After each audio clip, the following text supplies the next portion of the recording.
Today we're covering how to perform the incline bench press using both a barbell and dumbbells. This is a key movement for developing the clavicular head of the pectoral major, aka your upper chest. The barbell incline press, guys, grip the bar slightly wider than your shoulder width.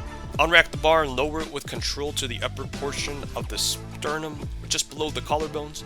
Keep your wrists neutral, elbows at a 45 to 60 degree angle from your torso.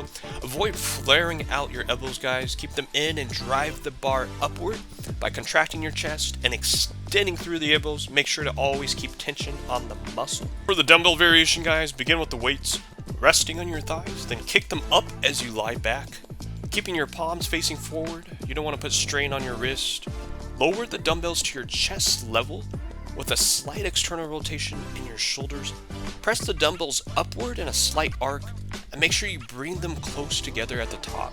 This really allows maximum convergent fiber activation in the chest.